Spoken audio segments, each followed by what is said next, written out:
What do you think is the one reality behind reality shows that they never actually talk about? One reality behind reality shows is that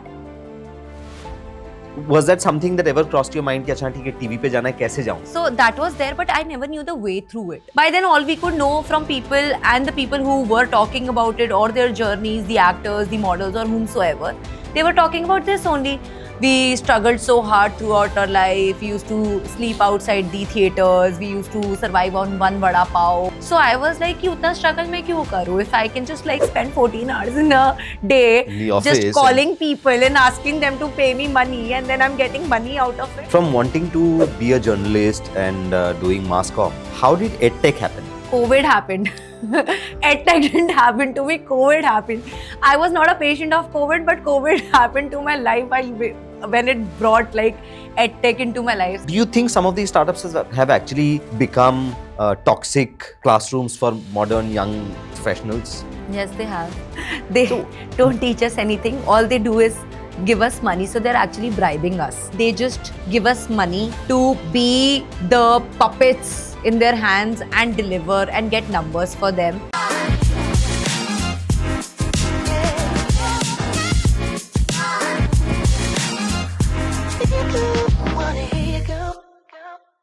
My guest today is someone who was born in the quiet, quaint little hill town of Ramnagar and has ever since come a long way to the loud, chaotic streets of Delhi and NCR.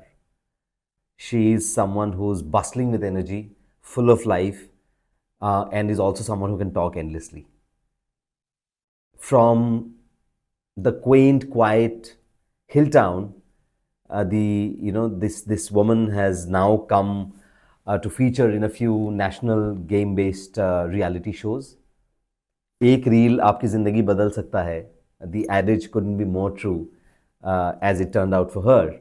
And as we will discover in the conversation that ensues, that follows up very shortly, I'm really excited to have her with me today. Someone who's been an ex-colleague, someone who's also a good friend, and someone who is inspiring in her own way because she represents Generation Z. She is also someone who represents the bright, undying energy that this generation comes with and lives with. They live life on their own terms, and I think they're completely unapologetic about it. Let me welcome Unnati Patwal on Real Versus with Saugat as we gear up for an amazingly exciting conversation in the next hour or so. So here goes. Let's cut to the chase. Thank you so much for traveling all the way from Gurgaon to Noida, Unnati, and being here with me today. Yeah. We're meeting after a long time, and I'm so much looking forward to this conversation, especially after whatever has happened in your life over the past Correct. couple of years. And I'm really excited about this conversation and unraveling your journey. So tell me, to begin with things, you come from the quiet hills of Nainital. Correct. How was that? That must have been quiet in terms of growing up, but there's nothing quiet about your life anymore. That is very true. And I think it's like, I certainly believe that my whole life is a roller coaster ride. So if I talk about where I was born in Ramnagar. It's a small place nearby Jim Corbett. And then since my father was working here in Noida, and Flex was his first organization that he was associated with, and that's when he got me here. So categorically, if speaking about it, I was born there, then I was brought here in Noida. 2 years, 3 years of my life I spent in Noida, and then my family shifted to Faridabad. Okay. So till class 4th, I studied in Faridabad. And then seeing all those city lights and all those big, huge buildings, good, places, I then went back to that small place, Nainital, Haldwani, right? And so my first question to my father was, Papa, where have you got me? I mean, from all those big buildings, you've got me to this particular city which just starts and ends in like a friction of time. And यहाँ के तो, that was my first actually thing to say to my father, कि यहाँ की तो जो malls भी है, वो भी फरीदाबाद की stationery shop से छोटे हैं. तो because it was not a developed city then. तो मेरे लिए to actually adapt that particular place after putting up in Faridabad was a big of task. And then whilst I was growing up, the city was also developing. तो बहुत सारी चीज़ें ऐसी होती थी. I mean, be it the way I used to dress up, even when I was a kid, still there were questions because वहाँ के लोगों की mentality is very limited, very, you know, wherein because उनके पास इतना exposure नहीं है. It's a small city, people haven't gone out really. तो उनके बच्चे और आज की generation has gone out, but they are from hills. तो हल्द्वानी तक वही लोग आते हैं जो Nainital, Ranikhet are actually from the typical hills. तो उन लोगों के लिए उनकी सोच को वैरी करवाना, देखना कि यहाँ पे कोई बच्ची है, what sort of clothes is she wearing, कैसे दोस्त बना रही है, लड़के दोस्त बन रहे हैं, बाहर घूमने जा रही है, तो उस चीज़ को डील करना was a difficult part for me. But I think my family has been my biggest backbone and support system. तो my father used to always say कि मैं जिन लोगों के साथ बैठता हूँ ना, उनकी सोच बड़ी है. तो I don't have a problem with what you wear, what you do, until and unless I am feeling ashamed of it. तो till the time I feel कि आपका जो भी आप कर रहे हो, जो भी आप कह रहे हो और जो भी आप बोल रहे हो वो ठीक है और वो फैमिली को कुछ डिसग्रेस नहीं ला रहा, तो I would never question you for that. So I think that's how I coped up with the small city, plain city, and that's how I actually built up certain things there, and that's how, you know, life is a full circle. Then I started my job in Noida only. So my father used to tell me this thing कि आप पैदा होते ही नोएडा गए थे, and now that you have completed your whole schooling, graduation, you are going back to Noida and then starting with your job. So that is the part of me, you know, going around in my life in a full circle, wherein I started from Noida and then I ended up in Noida and now Gurgaon. That is like completely, you know, hyped up city, full of lights, full of life. People don't sleep in Gurgaon. Like we say it for Mumbai, that people don't sleep in Mumbai. Really? Is it people like don't- that now? Yeah, Gurgaon is almost Mumbai now because it has developed so much. People of all cultures are putting up there. So it's like a crazy nightlife that Gurgaon has pulled off lately, and I certainly being a part of it, so I'm well versed that yes, Gurgaon doesn't sleep anymore as well. So that is something which is there. So you mentioned it, like you started off in Nainital or Haldwani, or as you said, Ramgarh, right? Ramnagar. Ramnagar, Correct. my bad. Yeah. And then your father brought you here. How old were you when you went back to Nainital? So I must be somewhere, I was in class 4, so I'm bad with maths.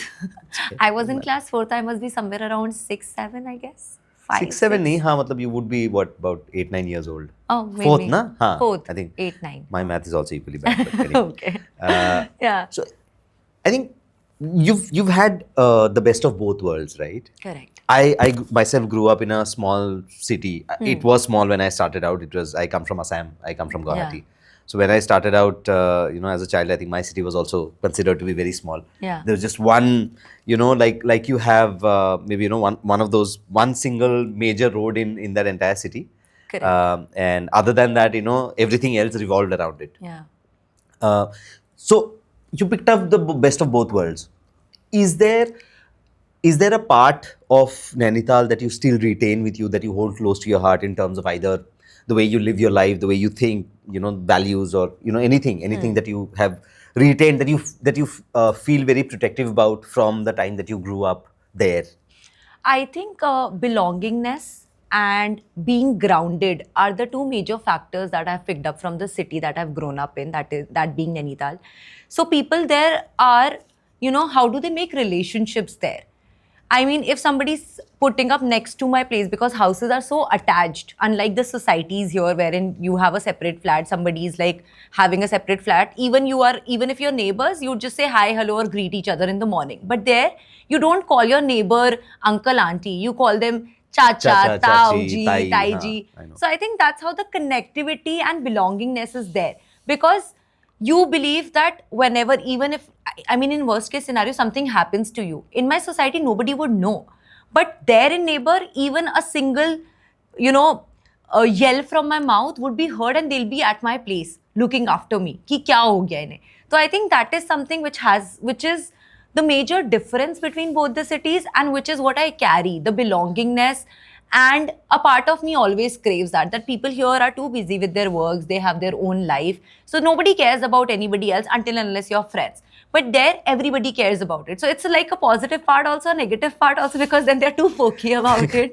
So while growing up, Unnati, when you came here, went back, was ambition always a part of you in terms of, मतलब कभी ऐसा था कि you know you would always think about कि नहीं यार किसी एक दिन होगा जब मैं यहाँ से निकल जाऊंगी and I'm going to go back you know to the big city lights or you know the big malls, you know, Yeah. not the small chotu malls of I- was that always like a part of the plan? Was that a conscious thought? Since the beginning, there was this particular thought that I always had in my life that I wanted to do something big. I want to do something what my name suggests. I want to have as much unnati as I can in my life. So ever since I was little, I was a big fan of watching television. I always wanted to be on a TV. I don't know what I would have. I mean, what would it require to be on TV? I never knew of it because I was a child. So my parents used to tell me that, you know, we don't come from a background. We are a simple family. To be on TV, there's a lot of struggle. There's a lot of things that you need. There's a lot of money that you need. So that would be difficult for you. So for me to actually be able to accept that fact that I cannot be on a TV because I come from a family which is not associated with TV at all was always, you know, a point in life wherein I used to feel like taken aback from things. But I always like, yes, it was indeed actually मतलब a TV पे आना है state वो of बचपन mind. से ही था? हाँ, वो बचपन से था. So it was always there in my subconscious brain कि मुझे टीवी पर आना है, कुछ भी करके आना है.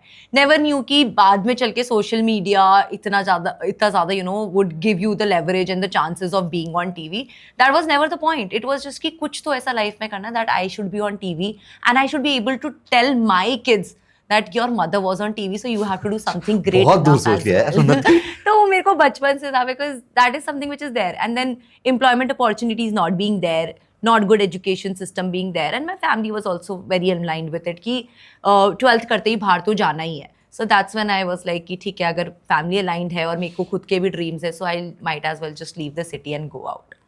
So was there, I mean, while growing up, I'm sure you've had friends who were Yeah. in school, and I'm sure that some of them or few of them might still be there, right? Yeah. Was there ever a time when you may have confided in somebody about, you know, these dreams that you nurtured, about being on TV or doing something big in life? Was there ever like a pullback कि अच्छा नहीं यार क्या करोगे? You know, why are you dreaming so big? I mean, you know, kind of थोड़ा अपने Yeah. औकात में रहो types. Was there ever a time when you had to fight your way out of any such mindset being imposed on you by anybody around? Yeah, so I'll be very honest. I mean, this is the first time I'm actually discussing it very like professionally and in a setup wherein I don't know if I should be speaking about it or not. But I Please, think that is just go one of ahead. the journeys which is a strong. I mean, what I am today, it's because of such people only. I'd be very honest. Apart from few close people, even my parents don't know this till date. So since my childhood, I was this petite child who was like, you know, dusky in shade. And all my friends used to like make a lot of fun of me. Skeleton, haddi, ye sab. Like, since my childhood, I was like traumatized with such factors wherein they used to body shame me to the core. So I never could gain that confidence. So I never felt like sharing only that I wanted to be on a TV because there was never an open space. So till class 6th, I used to never take my parents to parents-teacher meeting. I used to never Really? tell them. I used to lie.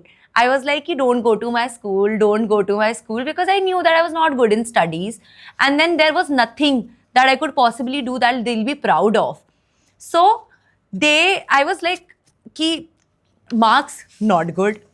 Teacher cannot speak highly of me. So why should I even take my parents there? And then 6th class, one parent-teacher meeting, my parents were fed up. They were like, kabhi to teachers bulate honge na school mein. And that's when they texted them that, you know, there's a parents-teacher meeting and you have to come to school. Phones were then regular.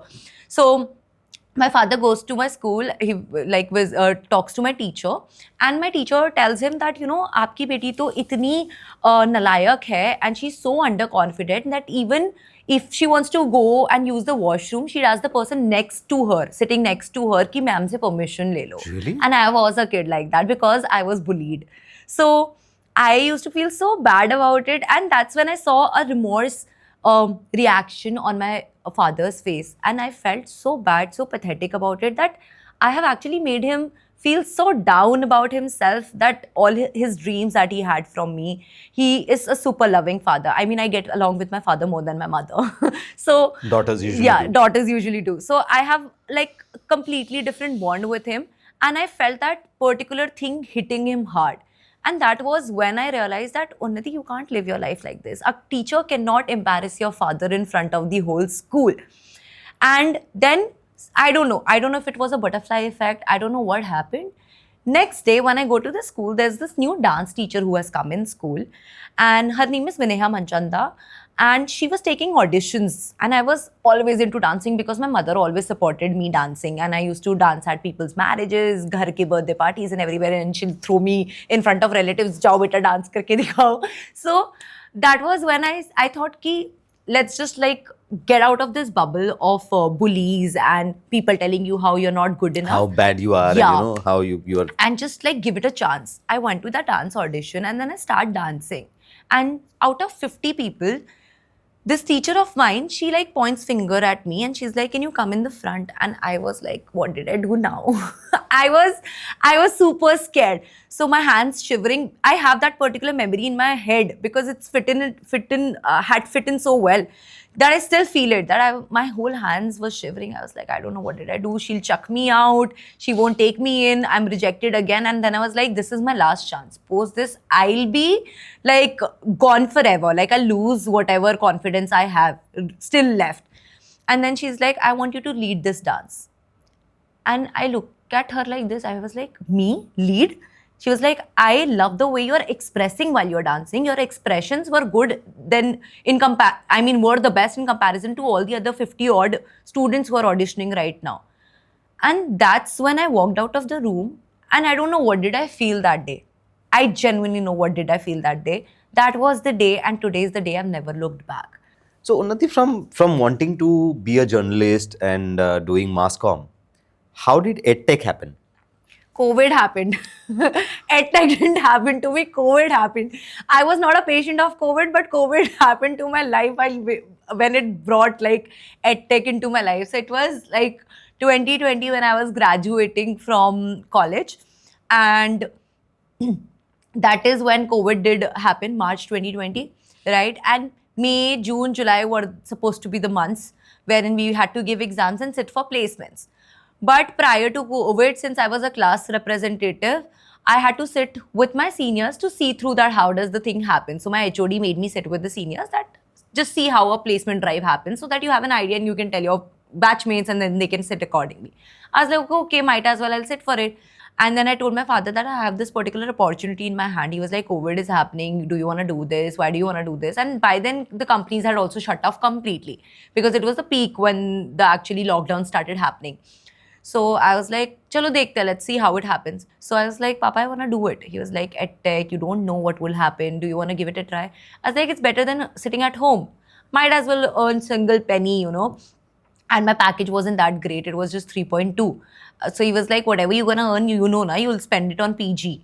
Right? I was like, okay, that doesn't matter. But at least I'll be earning something. Let me, At least start building on that confidence and right. Feel how independent, financially independent being looks like. So he was like, okay, then if you want to really do this, just go ahead and do it. And I was like, okay. Then I stepped in Noida in August, and then I started working with this first EdTech that had, which his name was Lido Learning. And now it had, it's not there anymore because yes, it went bankrupt. Yeah. So I started working there, and then when I joined Lido Learning, I knew that the very first call that I made. Okay, so this is a very funny instance. So I made this particular firm decision. I was very affirmative that I wanted to do corporate and start working. I go there and they tell me that you have to do calling. I was like, call whom? They were like, call leads. You will get like 50, 100 odd leads every day. You have to call them, ask them if they want to take a demo class. Once they agree to take a demo class, then you have to pitch their parents on how to pay odd 18 to 20K on the very same call. I was like, okay, so I have to ask for money from people. They were like, yeah, that's your job. And I was like, okay, let's give it a try. It's just a call. I am now confident enough to talk to people in face. So call is something that I can do. I called the first person, and this was one irritated customer. This is my first call at the workplace that I'm starting to build my career at. I call up this person and he's like, madam ji आप लोग क्या करने के लिए call करते हो ना, ये बेचने के लिए सामान, हमें सब अच्छे से पता है, मुझे आज के बाद ना कॉल मत करना. And he talks to me very badly. and he ends up the call. मेरे एक hello सुनते ही, and I am in tears. I call my mama. I'm like, Mama, I can't do this. He yelled at me. How could he yell at me? He doesn't even know me. Does he know who am I? Where am I coming from and all this? And then my mom tells me that ऐसा होता है. उसको नहीं पता था इसलिए तो उसने ऐसे बात करी. She's pacifying me in all the wrong ways. She's like कि अगर सुनी होती बात, अगर तेरे को जानती तो समझते तो शायद अच्छे से बात करते. Now he didn't know who you were. क्या पता उनको 4-5 calls पहले गए हो. Don't give up. I was like, okay, I won't give up. Then I started working. And then I got to know that this company gives promotions real quick. So I started investing like 14, 15 hours in a day. I used to be the first one to reach office around 9 a.m. in the morning. And I used to leave office by 12:30, 1 p.m. in the night. Really? Why? Yeah, because I was earning just 18K per month. But as soon as I used to close the sale, I used to get up. I used to get 1,000 rupees extra on the spot for doing that sale. And then if in case I'm doing 5 sales in a month, I'm getting 20K for doing that sale. So that's 18 plus 20K. So that 18K is for my PG, but that 20K is what I get to spend everywhere. So I was like, life, this is life. So this is how you earn. Interestingly, Unnati, so, you know, as you mentioned, Yeah. you were the first person in at work, and, you know, you were possibly one of the last few people to leave office. In all of this, considering that there was always this dream to carve out a niche for yourself, and not in edtech, but doing something bigger, as you said. How were you able to make sure that your dreams coexisted with your corporate life? So I think the taste of money made me forget about it. I think ultimately it is. That's honest. Yeah. So basically, why I wanted to be on a TV, because I saw those people driving the most expensive cars. I saw those people buying whatever they could. So as soon as I started earning money, I was like, if job karke bhi I can buy things for myself, it makes sense, no? So why do I want to be on TV? And that is a long due struggle. My mom kept telling me, you know, parents being that protective about their children, they were like, you know, it takes years to be there. You have to sleep. Because that time there was this notion made in, people's brain that आपको platform पर सोना पड़ता है. That's how the struggle stories of most of the actors are, that we survived on one vada pav in a day.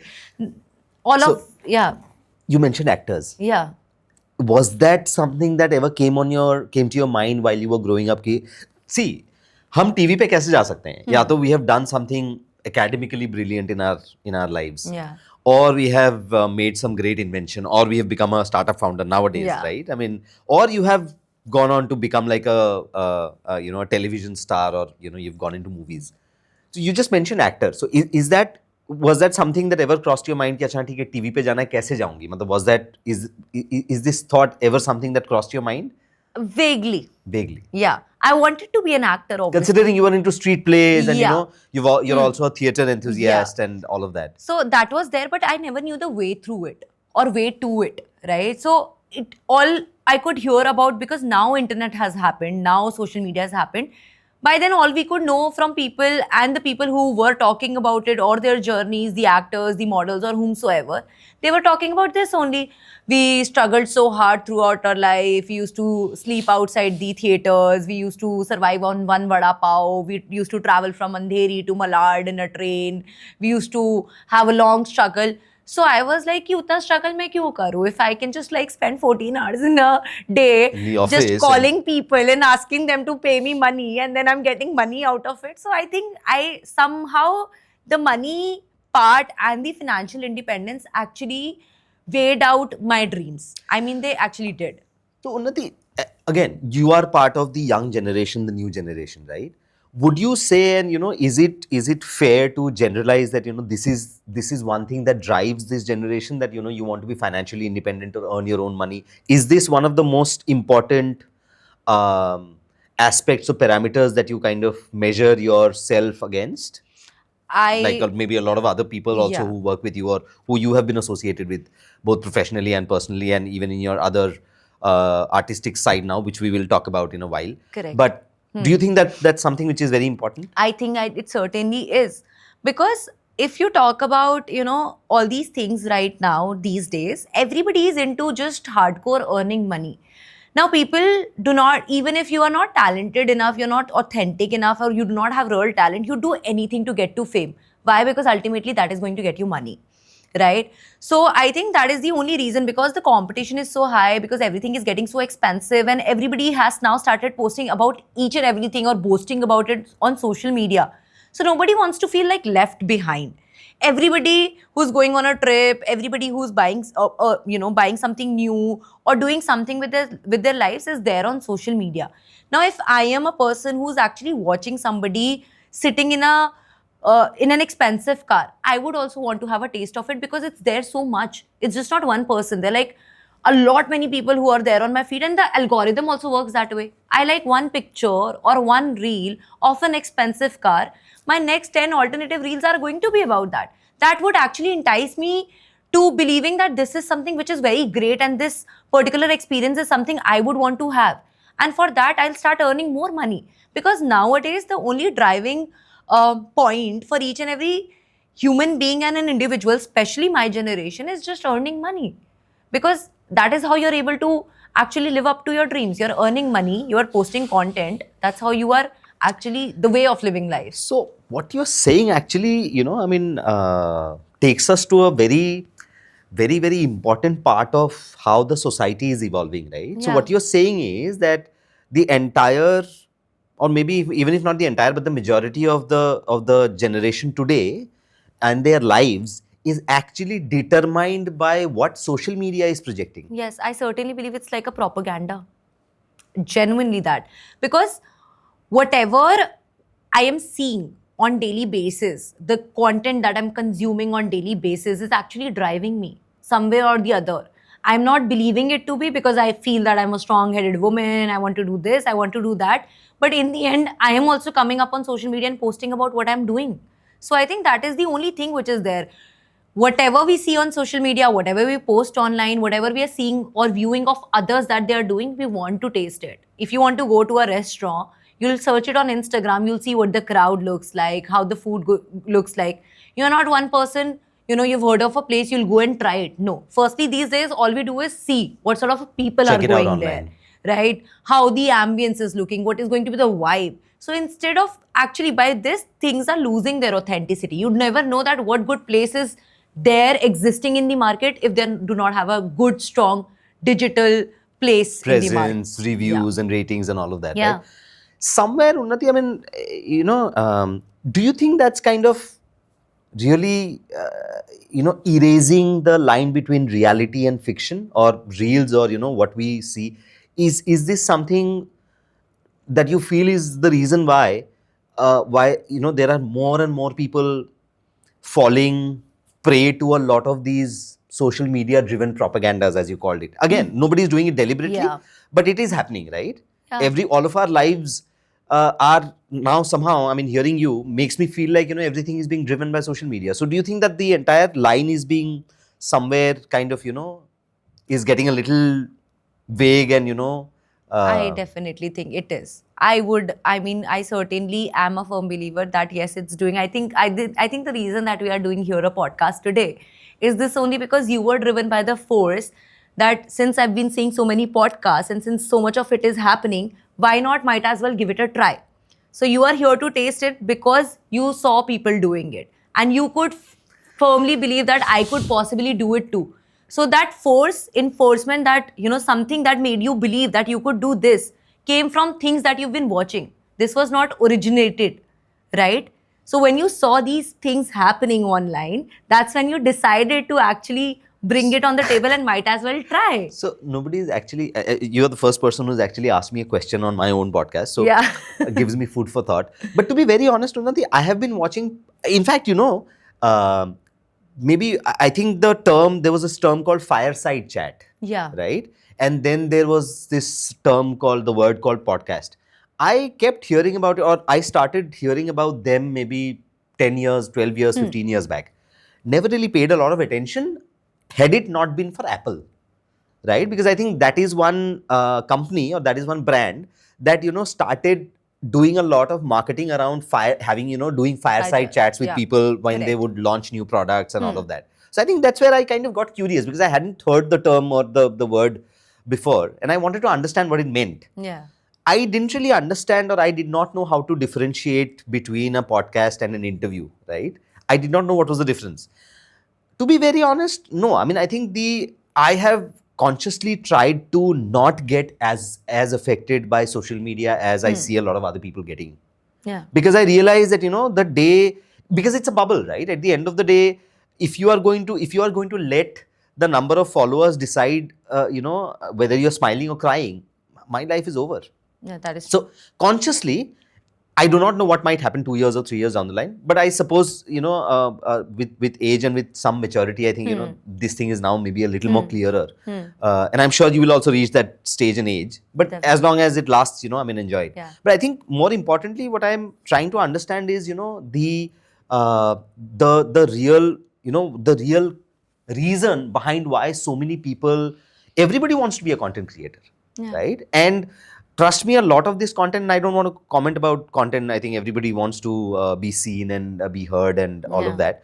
But I think a lot of the content that we actually watch online, again, you know, the quality, the authenticity, vague, everything is being is very vague. I somehow feel a lot of it actually, if not all, there is also a lot of quality being made, quality content. But coming back, you know, the experience with your edtech industry, do you think, and you've now spent about a few years, about 5 years now, do you think new age startups actually are able to nurture the talent that are associated with them, or is there also an angle where, you know, all these people, someone like you, is also getting exploited in terms of not maybe, you know, any other way, but in terms of the effort versus reward, in terms of, you know, any other thing? I mean, we were briefly talking about it the other day, I remember, and hence I thought I'd ask, you know, since you've been associated with this industry for a few years now, what's your take? I don't know how much like or hate am I going to say about this comment. Apart from sales and marketing department, a startup might nurture you. But when you're associated with sales and marketing department of any edtech, you are not learning anything. It is just the organization paying you for your own skills. They might update you about their product, they might update you about the pitch, but how you convince a customer is always in one's hand. So my startup or my organizations that I've been associated with, they've not taught me anything. They can't teach you communication skills.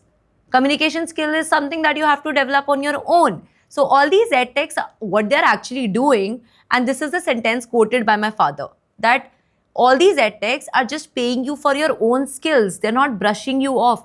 आपको क्या करना है? All you have to do is call a student, convince them about your product.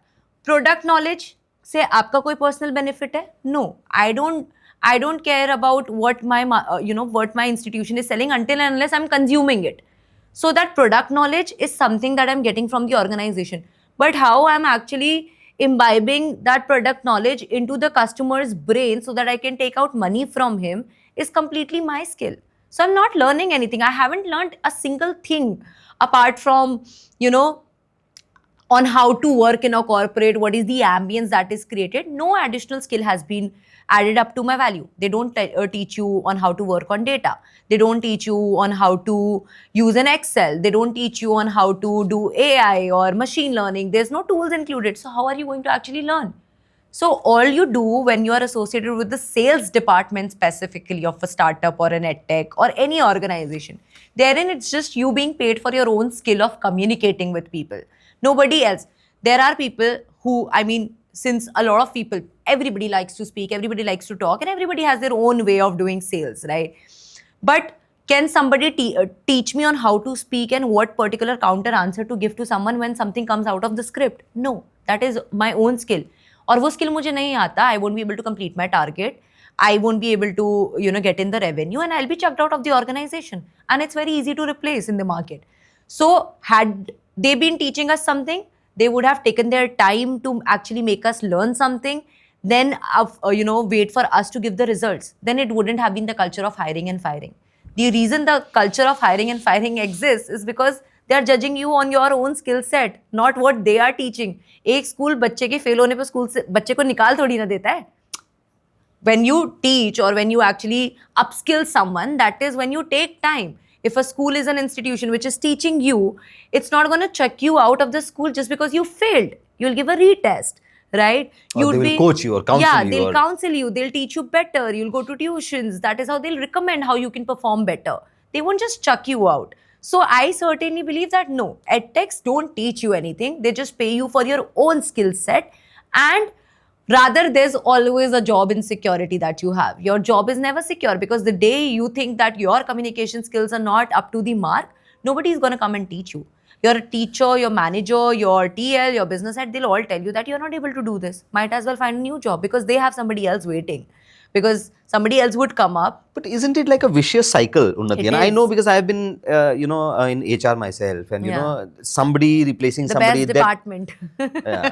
That is the Right. best So department. you can tell me all All about of it, us because are I've- scared from HRs, you know that, no, right? I mean, honestly speaking, see, because, well, not to talk about HR, but what HR is actually just a facilitator. I mean, somebody in the management wants to fire 50 people or wants to do a layoff. I mean, यार वो बंदूक किसके कंधे पे रखेंगे? HRs. Right? So वो हम ही मिलते हैं. मतलब, Yeah.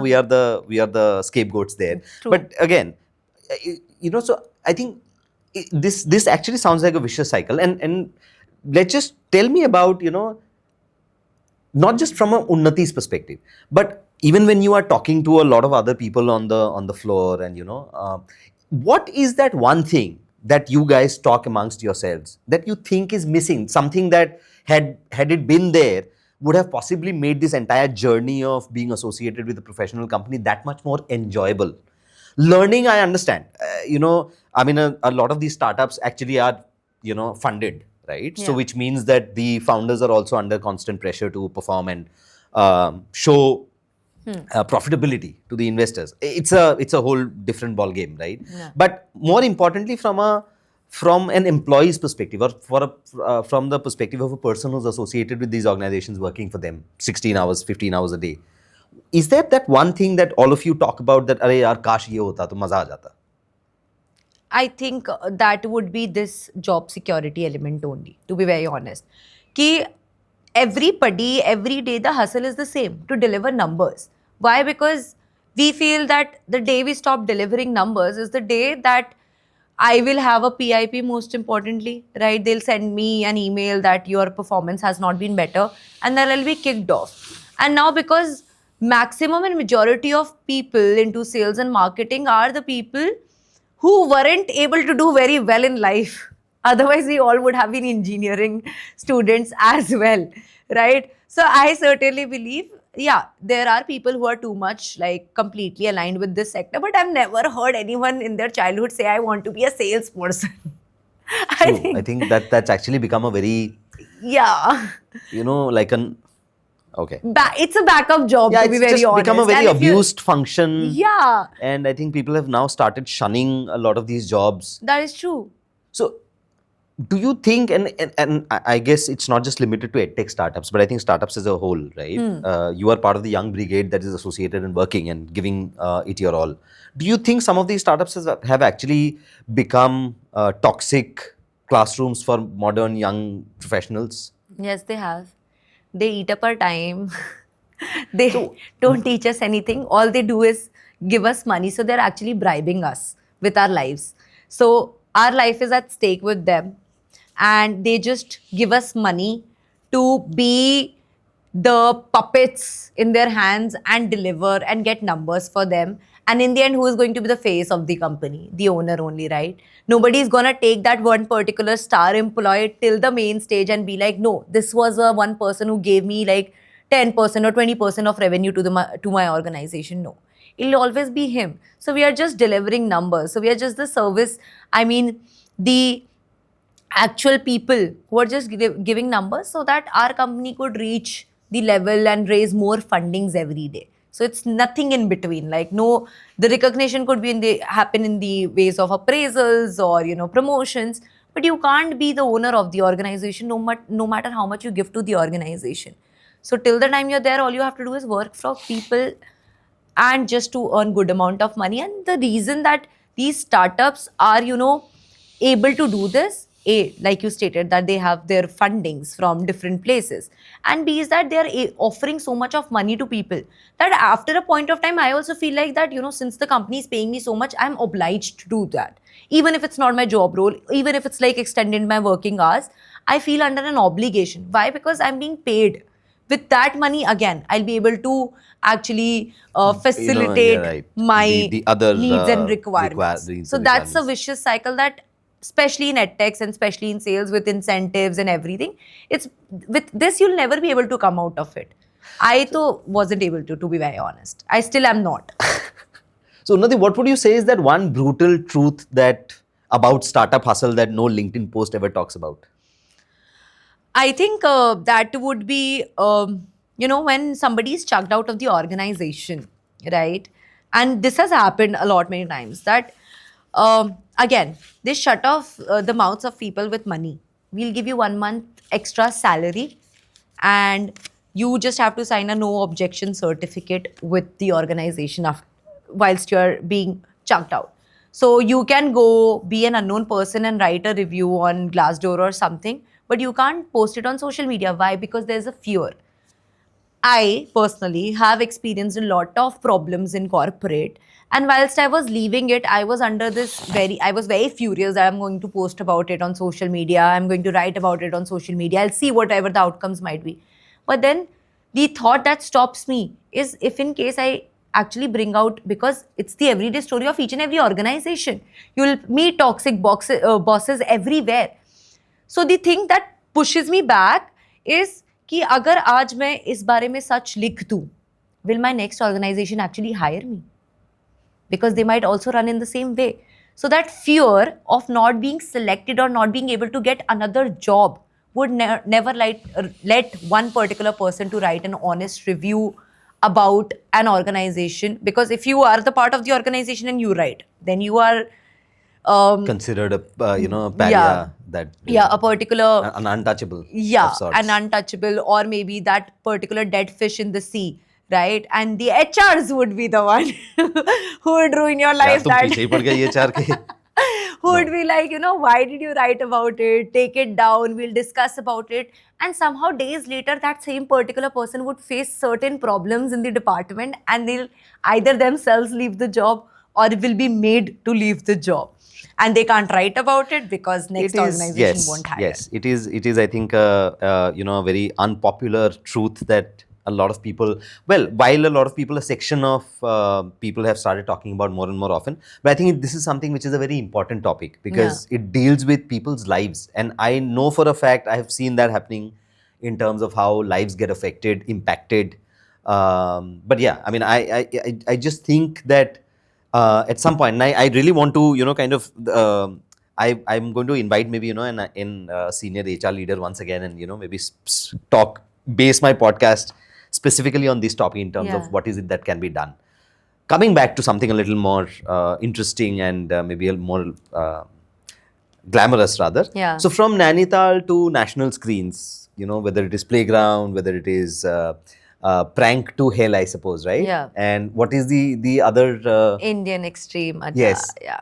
How did that happen? I know that you did tell me a little bit about in terms of how it all started, but how has that shift happened? How has that made you feel so far? I think I'm God's favorite child. When I think I'm losing in life, or when I feel that, this is something that... Touche. I hope Yeah. that's true. Yeah, touch wood. So whenever I feel that I'm being taken aback in life or something bad happens to me, I just reach out to my God. I'm like, भगवान जी please इस बार ठीक करा दो, पक्का अगली बार से कुछ अगली बार गलत से नहीं कुछ नहीं करूंगी, करूंगी, पक्का कुछ नहीं करूंगी, बस आज का दिन ऐसा कुछ कर दो, मिरेकल कर दो, that I am able to live better with my life. And that's how it happened. Like one night, so again, because now that I had gotten into this spree of earning more and more money, being well settled in life, doing good things, buying good things for myself, which is another satisfactory level. And my parents are also happy that she's doing all by herself. She's not asking money from home. That's the major concern of parents these days, right? That the children, their children should be like financially independent, so that they're able to make, wiser decision, have secured futures. The better they do in life, the better they'll be able to do for themselves and their kids, right? So now all of a sudden, I don't know what happened to me. I used to keep posting about content. I mean, do my own lifestyle. I've never been a hardcore content creator. So it was just me posting things online because I liked doing it. And then I went to this holy party that was there in one of the good hotels of Delhi with my friends. I posted a video online, and the moment it was posted, all I knew is that I slept that night. Next morning, when I wake up, my followers shoot from 12K to 35, 40K, and I have like more than 10K notifications. And I wake up, I was, You must have thought that somebody, my phone has got a virus attack. yeah, that, and I saw this, and then I was like half asleep. So I thought I was just dreaming. I then like kept my phone back and I slept again. And then I was like, no, I actually saw it. And then I got up, I see my phone, and I'm like, I am actually flabbergasted. I was like, I don't know how this happened. And all I could see was everybody was roasting me. Why? Because I was sitting in a car, which is BMW, and then I called it as a choti moti gadi, and all the people who can never afford it in their life. Because people who were educated enough, people who owned it, knew it was a banter. It was something that was just made out of fun. They were educated enough to understand. The people who couldn't afford it, the people who will never be able to even sit inside a BMW, said that, this girl is this. They kept commenting about my family, the social media nuisance, right? That happened. And I swear I cried for a day. And I was like, I want to delete this video. I want to delete this video. That is when my friends stepped in and they were like, this is how social media works, Unnati. No matter you get likes, love or hate, if your reel is viral, it is going to get you places.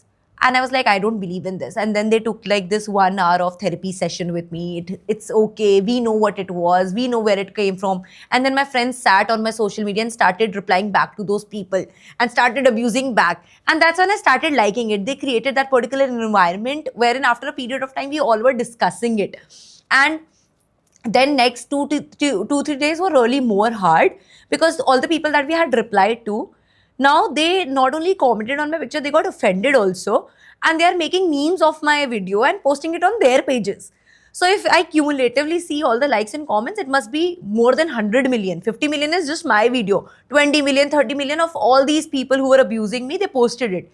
And 2 weeks later, so I let it saturate, I let it pass. I shut off the comments only on that video. I was like, I can't tolerate this. People used to come to my DMs. I used to ignore it because I did not used to, accept their request only. Then 2 weeks later, I get this particular message on my Instagram that we want to cast you in a show. And I was like, okay. Which show was this? This was Playground, season 4. I was like, I haven't heard of this show, so I'm not pretty sure if it's fake or it's not. Now, by then, there were people, and I tell you, famous singers, famous cricketers, famous influencers who were already in my DMs to talk to me. Because my reel had gone so much viral, they thought I'd be regular into content. So cricketers who actually play right now for different, in IPL for different teams. Then singers who are like national level singer, everybody is known to them. Influencers. I reached out to one of the influencer and I was like, is this actually there? And he was like, yeah, go for it. And then that's how my journey started for a TV show. I think that must have been something, right? So just living your life like any other person one day and then waking up to something like this. Yeah. Was it more exciting? Was it more scary? What was the feeling? How did you feel about it when you woke up? So you mentioned, right? So one was that you saw people roasting you. You said you cried for a day. After which, again, like you've already said that I think your friends counseled you and all of that. What did you feel after that? What was the thought? I mean, did you feel more empowered that I am in a position to make something that garners this much of attention? Yeah. So was it more empowering or did it make you more fragile? I think initially it did make me fragile, wherein I was like, "Ki, this is something I might not be able to take because that has never happened to me before." But with over time, I accepted it. And then I was like, now the worst has happened. What else could happen? Now I know till what extent could social media go. So I was like, I'm not hurting emotions of any community here. It's just a non-living vehicle that I'm talking about. And people are getting offended by it. Let them be. So now that attention had started coming in from the people I never thought it would have, I stopped bothering about the people that could never be anything. So that's how I actually strengthened myself into believing that people who have achieved something in their life, they're texting me and they want my attention. Now these people who do not stand anywhere, who do not even probably have their DPs, I mean profile pictures, and have their fake names on social media, if they can't even reveal their own identity, do you think they'd ever be able to do something with their lives? So that particular thought actually made me feel better about this whole situation, and I was like, no, I can cope up with this for better, and I actually did. That's how when I went for the show, there were around 10 to 12 rounds of auditions that I gave. I even sat with people who actually are, associated with Amazon, because before you get actually on the TV, you give 3 4 round auditions ka online. That is, post that, then they call you to Mumbai. Now, this whole journey, I was very skeptical because, again, small town girl, mom had seeded that particular thing in my mind. People use the casting couch and all those things. Those were the common terms used then. So I was like, I don't know whether the hotel will be there or not, whether this is actual or not. Because they stated that you do not have to invest a single penny. You come from your house till the airport, it will be compensated. The flight tickets are on us. The stay is on us. The food is on us. You go back, our car will drop you. From airport till the hotel, our car will pick you up. Then now when you go back home from airport till home, we'll be reimbursing your money. I was like, too much of money they're spending on me. I'm nothing. I've just made one video which is viral. So why would they do that? So that particular skeptical thought comes to your mind, wherein that particular thought comes to your mind wherein you become skeptical that whether you should do this or not. Then I asked my father that should I go for it. He was like, just share your live location with us. Maybe this is the turning point. And that's when I landed up in Mumbai with dreams in my eyes, with all good things that I could possibly figure out of. And yeah, that happened. And then I gave 5 6 rounds more. And then I got to know that I have been, waitlisted. And then I was again down on morale. I was like, I am waitlisted because I thought that people are so talented. People have actually, I was competing against people who are doing content creation from 5 6 years. They're giving full time into this. I'm just a corporate person. I posted something that went viral and they're calling me. There were people who, whose entire life were dependent upon this show.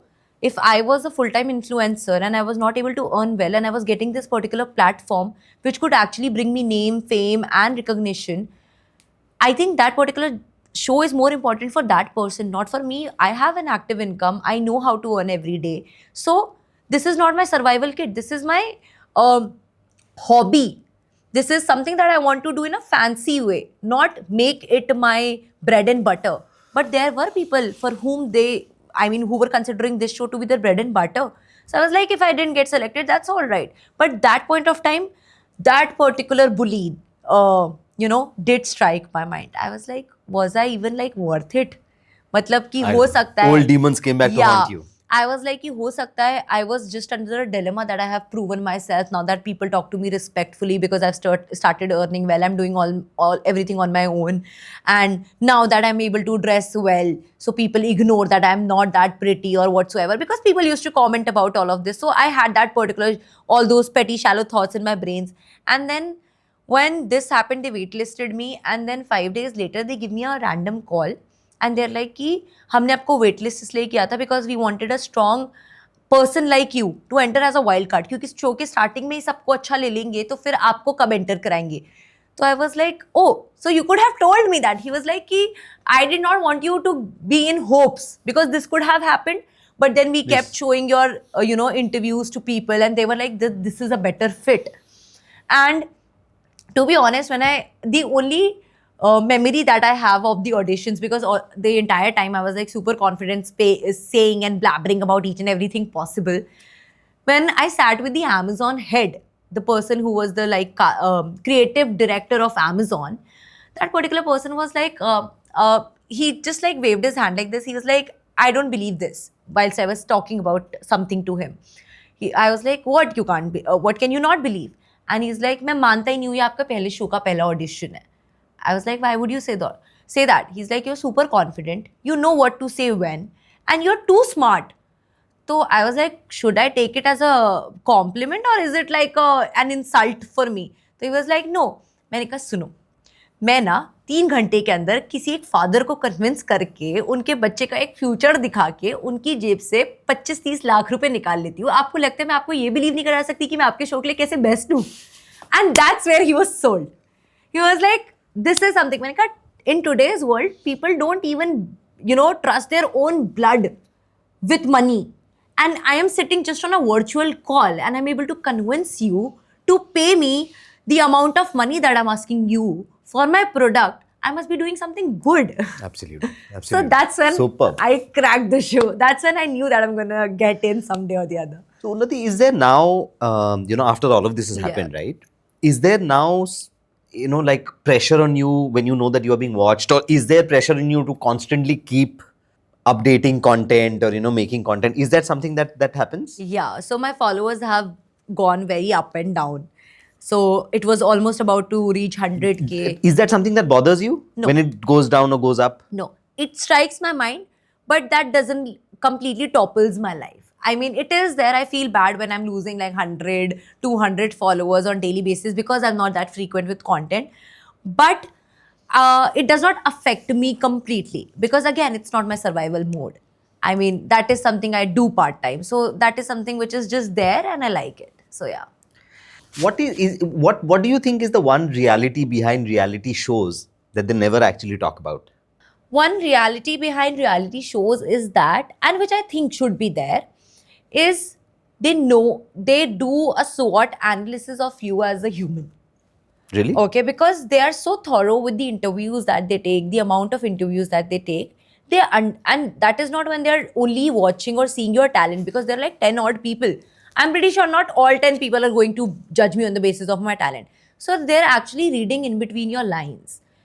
So when you audition for a reality show, it's just not your, what you're good at or how you're good at that they judge. They actually get to know about each and everything. So they do, just like an office interview happens, they'll try to know about your professional journey, but they'll also would want to know your personal journey. What is your bond with your parents? What is your bond with your brother? What is your family all about? What is your relationship all about? Are you single or committed? What sort of friends do you have? Do you have friends in industry, or it's just normal friends that you have? And they actually thoroughly look after each and every profile that is there on Instagram to see my bond with those people. That's how they study people. They understand people and they put you in situation. None of the reality shows are scripted. But now that I have understood you so well, that I know that you are going to behave in a certain way in this situation, I know how to create that situation because I am the casting or creative director. So I'll create that situation and I'll keep poking you and getting you poked till the time you don't react in a certain way that would get me the TRP, because now I know you. So, and also, no matter what it happens, no matter how good you are as an individual, obviously, it's also a business, right? Like an employee in the organization, if I'm going to chug you out if you don't deliver me numbers, even if your audience is favorite, I'm going to chug you out if not getting me TRP. The right TRPs, yes. Yeah. So they will keep you in the show if you're getting them TRP. If you're not getting them TRP, even if you're a saint of a person, they'll chug you out. It's again a business. They can't help you. What do they do with your greatest of acting skill if the picture is not running in the cinema hall? So for someone who had really never faced the camera before, right? Yeah. Doing this and maybe the other couple of shows that you've done ever since, how has that influenced or impacted your confidence, your sense of self-worth, both in a good way and something that maybe also kind of worries you or makes you feel a little low sometimes? Are both these emotions present when you think about the experience that you've had in front of the camera? I think they pretty much are there because, like I stated, that since my childhood, I didn't have friends whom I could confide into. So it used to happen that I used to talk to myself only. I used to think everything in my head. And then later it turned to me talking about all of it in front of the camera. So whenever a camera is present there, I think I feel more confident. Because this time I don't only feel that I'm just talking to myself. I feel like that there's a third thing which is hearing me out. So I take a camera or any lens which is recording me as someone who's hearing me out. So it's not a long, non-living thing for me. It's just like somebody who's present there is hearing me out, because if in case later I want to listen to it, they'll give me back what I said. So that means they're a good listener for me. They're just not a lens with which I'm being recorded. They're listening to me so that they can hold a memory of me. So that is how I treat it as, and that is how it has been. I think I was born for camera because Awesome. I always wanted to be doing that. It never Why changed. don't you tell me and everybody watching in terms of all the shows that you've been a part of Yeah. and where they stream or where they are available so that people can watch you more and more. So So- one I know is Playground, which is there on Amazon Prime. Amazon Prime. Yeah, so Playground happened on Amazon Prime. That I do. Then I did this Prank to Hell show, which is on Jio Hotstar. And then third is that is Elvish Yadav's show, Indian Extreme Adda. So I did one episode of it. It is also on Jio Hotstar. So majorly Jio Hotstar, because now Jio Hotstar is actually trying to overtake Netflix, Prime, and everything Ambani's. So they are actually bringing up every new show every new day, and that's how they are giving opportunities to talents like To us, people like which you is a and- good thing. which is actually, So, yes, a great yeah, thing. That is there. So ever since all of this happened, Unnati, how has that impacted your personal relationships in life? I think they have done it in a good way for my parents, but very negatively with my friends and my relationships, to be very honest. So if you talk about parents, obviously they're proud, right? Obviously. They were like that you are a woman of your words. You stood by what you wanted to do in your life, and without our support, we never sent you anywhere. बचपन में भी I used to tell them boogie woogie के auditions पे ले जाओ, and it's like Delhi बड़ी दूर है, कहाँ जाएंगे, क्या होता है, क्या नहीं होता है, पता नहीं है. So this happened, but I'd be very honest. I think with my friends, they were very supportive. But later, I could feel that, there's a sense of jealousy, which is there. Because initially, the bond was very good. It was very hyped up that you're doing it. But then later, any slightest argument, and I'm reacting in such a way, because prior to that, it was first-hand experience. Now, when you see it on TV, you feel that this is something which could be, fabricated, which could be not real.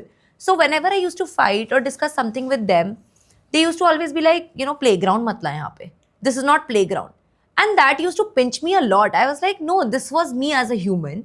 And just because you were able to see as a third person, now that we are not directly in contact, and you saw it as a third person and you made an image of mine, which out of all the people you weren't supposed to, you did. And then you are bringing it back to me, giving it back to me in a negative sense.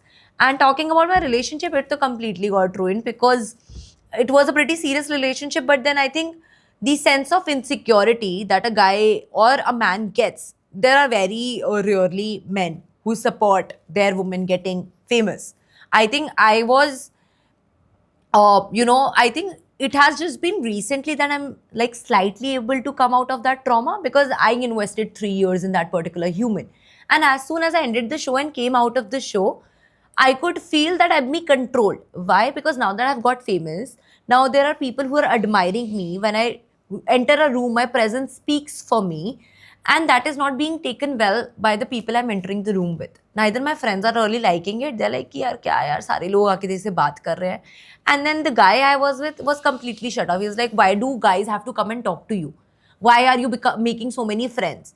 And I was like, because... So Unnati, do you think it's still, I mean, even though we keep talking about, India shining and, equality of, gender equality and women going places, doing Yeah. things in life, do you still feel that, the society at large kind of gets a little intimidated with ambitious women? They do. I mean, if you talk about, see, Abhi bhi, the majority of generation that is existing on this planet belongs to 90s, right? So it's just been 25 years. And now you talk about the other years, the people of previous generation, they are in majority, and that time is long gone. I mean, it's there, right? It's been running from a long period of time. Now, to break that mentality wouldn't be easier. Our generation is learning and building through it. So we have broader mindset. But those people still belong to that particular mindset. Now my generation, we are 10 people, right? In my family, my masis and my chachu chachi ke bacche sab mila ke at max 20-25 le lo. But at my marriage, there will be 200 people who would be belonging to that generation with that mindset. So now to break that mindset and that amount, it will take years. So there are still people who do not accept women being as outspoken as me. And it's just not my personal relationship. I still believe in the companies also I've worked at. As soon as because still, I mean, 80% of organizations, the company is run by males only, men dominance, right? Male dominance. So now when you talk about it, you hardly see people or girls at good leadership roles, right? Now, when somebody from the junior level tries to speak about something, they're not taken very positively. Right. Either there is a very shallow image which is made of such girls ki, why is she talking to seniors? She must be wanting something. Or it's like, we do not want to listen to this person because we don't like her. So there's no in between. That's not valued enough. How is it difficult being authentic now, especially after being, when you know that your life is, so one part of it, as you mentioned, I think we've spoken about it to some extent, is where your relationships kind of got impacted. But outside of that, is it also a little difficult to remain authentic when you know that certain algorithms are driving rewards? And I think I mean, does that impact you as a person in terms of how authentic you are? I mean, in terms of how you present yourself to people now as compared to earlier? No, it hasn't. No, right? No, I've always been, like I stated, that one particular essence that I brought from my hometown was being grounded. I think the reason I ended up on that show and the reason I am liked or loved by whatever 79, 80K followers that I have is because who I am. The day I change it, it'll all go. But now this personality, I think this is liked, loved, and I'm good to accept myself and make people accept me as who I am. So, what is the toughest part about being a young woman who's trying to balance both corporate and artistic worlds? Toughest part is to think of the exact lies that you have to tell the Good one. Good one, Unnati. yeah, you have to actually look out for excuses that you're going to tell your organization or कि the मुझे मैं show छुट्टी people. कैसे लूं? हाँ, मैं छुट्टी कैसे लूं या फिर show को कि मेरी dates क्या होनी चाहिए. So between your job, your online persona, and your public life, does it always feel tiring to be on all the time?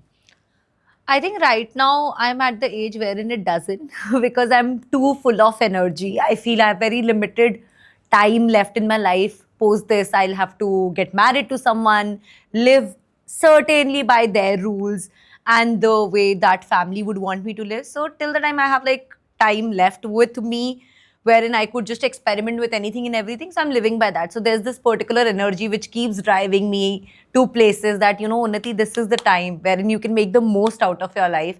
Because then in the end, you just have to be someone's wife. You might be able to do it, but then again, you will have responsibilities of someone that you would be sharing your life with.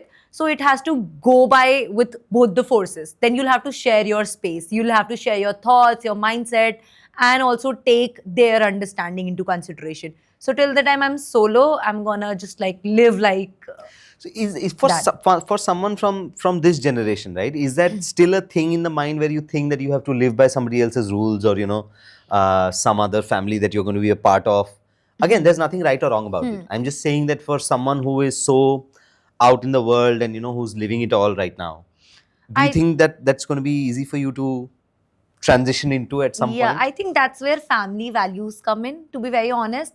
So, the thoughts that your parents have been building up in your brains since your childhood, specifically being a girl, that कल को शादी हो जाएगी, फिर तो आपको देखना ही पड़ेगा. And the way I have been born and brought up, the way I have seen my mother doing things for the in-laws, right? And my family has been very straight up to the living standards of the society, wherein they're open, chill. So, I think when you talk about taking care of somebody else's family, it's not that you live by their rules, it's just the respect. So, if in case I like something and they don't like something, I can't just go and do something because I like it. Now that I have, gotten married to someone, that is a promise that I have made to them, right? So, a marriage is a promise that you make to someone that, I'm going to be there. So, when it comes to the person or people they love, I'll have to be considerate about them. So, that is something which I live by, that, respect and then finding a midway that I can't just be like, this girl who wants to go at 3 a.m. in a party after getting married. No, because my in-laws certainly wouldn't like it. So I might abide by them and just be home by 2. Midway. So yeah, that. I mean, Unnati, do you think that Generation Z is now more self-aware, or do you think that it is more self-obsessed? I think their Or is it like a bit of both? It's 80% self-obsessed and 20% self-aware. Why do you think that such a skewed ratio exists? That's because of the availability of resources. They don't know the struggles. I mean, coming from my mouth, also it might feel like a big thing, that I'm just on the edge. I'm a 99 born, so I was just like there almost. But I certainly believe that we have seen the evolution happening. We have seen the basic telephones to mobile phones to touch screen to the cellular data being modified and improved. These guys already have everything. I mean, people are just posting their kids. I mean, in my family only, all the new babies which are being born and brought up, all they need to be given in order to be distracted and not be crying is a cell phone, just to play, watch, whatever they want to do. So the kids of today, they have everything so readily available that they do true, not know what absolutely. is the actual fun of electricity not being there at 9 p.m. in the night post having dinner, and all your families are standing in the balconies and discussing their days and everything, and you all kids are playing hide and seek I know. in the I know. I think your colony. it sometimes scares me as well, right? Yeah. Because this is the only thing that kids now, who are born now, are going to Absolutely. grow up with. Yeah. And I think the other day I was having a conversation with someone in over dinner, and something just struck me about that conversation where my friend said that all that we need to teach kids of this generation who are going to grow up is possibly resilience, because they don't know anything else. That's They true. will not know any struggles.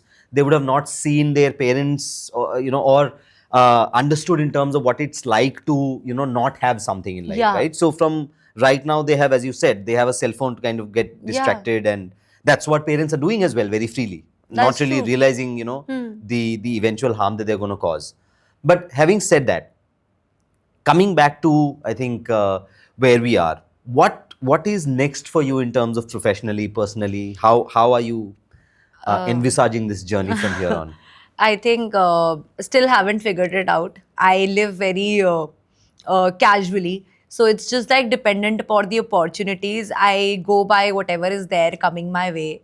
And when I am in it, I work really hard. But when it's not there, I don't cry or crib about it. So it's like I just wait for opportunities to knock the door, sometimes create content so that the opportunities could knock the door. Rest, my God is with me. Like I stated, God's favorite child. So they keep coming. Every opportunity keeps paving their way to me, and I live by it. So that is something which is there.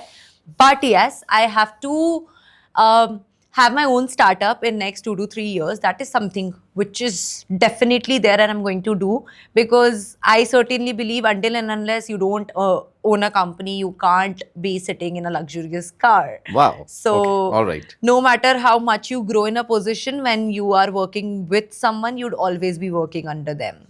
So, yeah.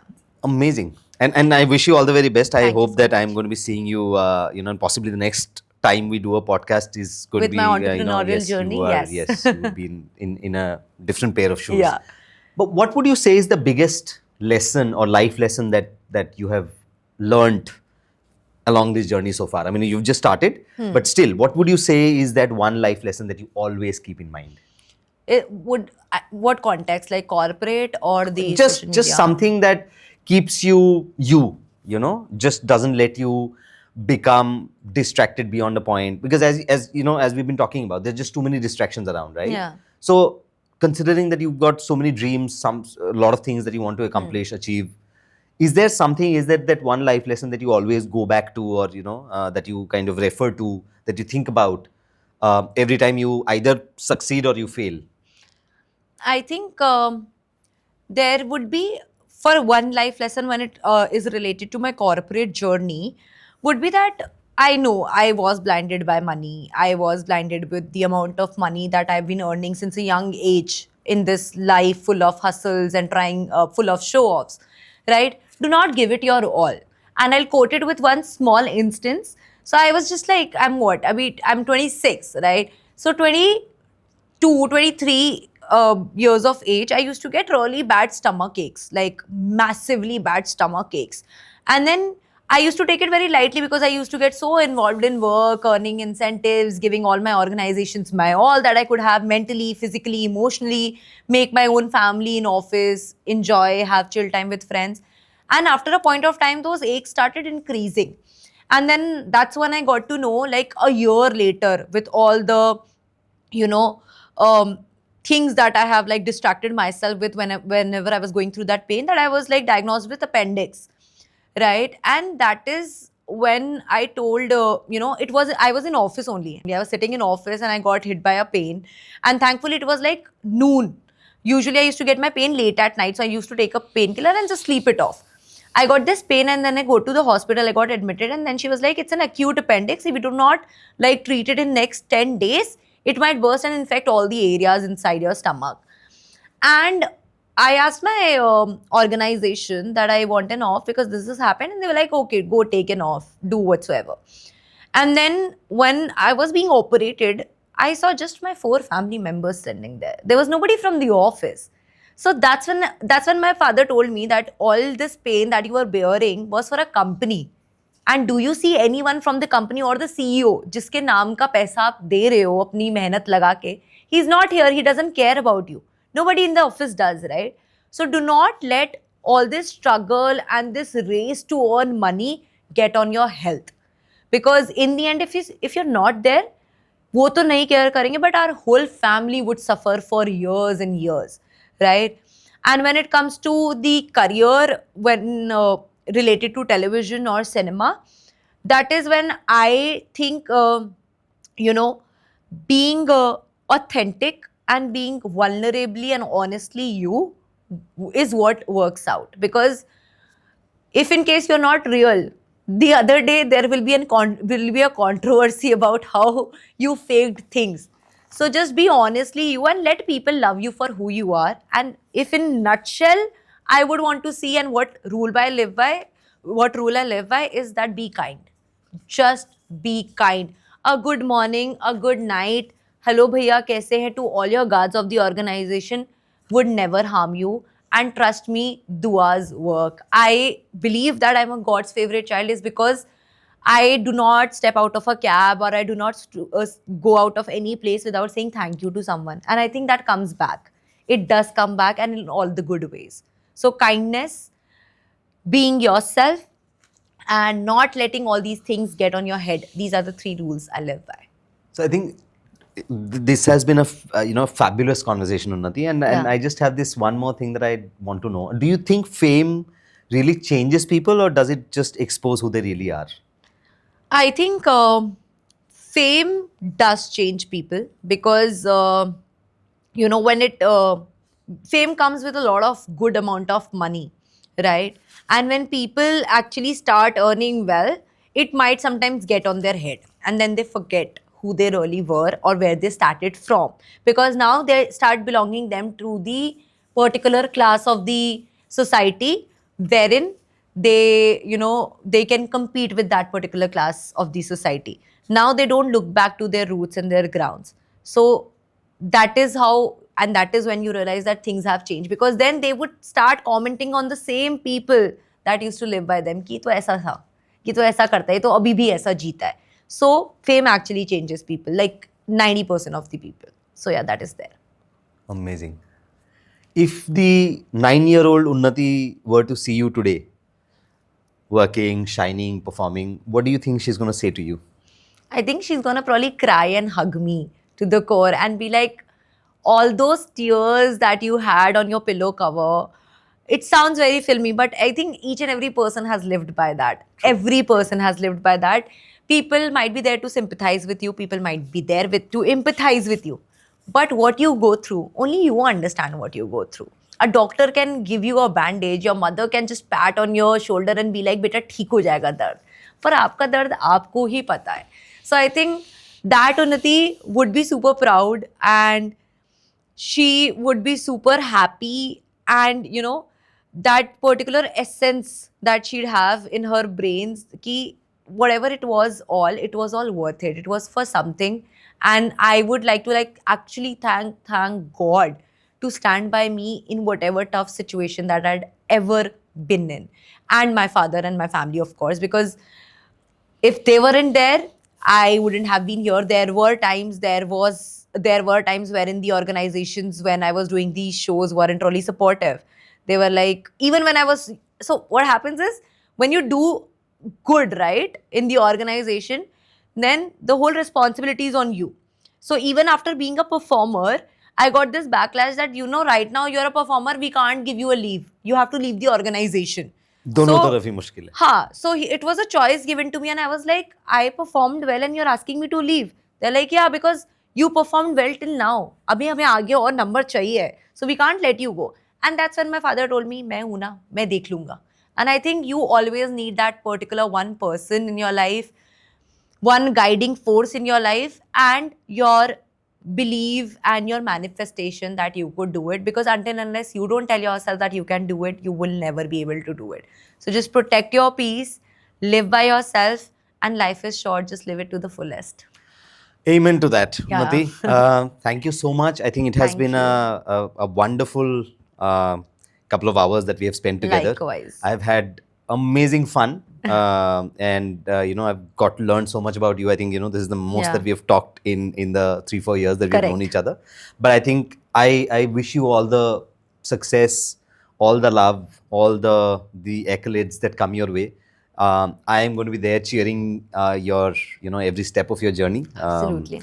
And until the next time that we meet, when you are possibly an entrepreneur and we are able Yeah. to do another episode, you know, thank you so much once again for coming here. Thank I you so know much. you made that effort, and thank you from the That from is the bottom of nothing. my heart. Any day. It has been Actually, I would like to apologize for all the delays that I've No, made no, so no, no, far. come on. All's Because well that again, ends well. corporate and content. All's well that ends well. I Yeah. really wish that this conversation could have gone on for, you know, some more Likewise. time.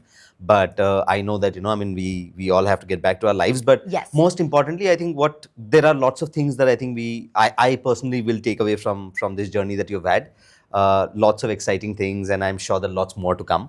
Absolutely. Stay happy, stay blessed, and thanks a ton so much. Thank you Unnati. so much. It was likewise. Same like the here, whole thing. same here. Yes. Thank you. Thank you.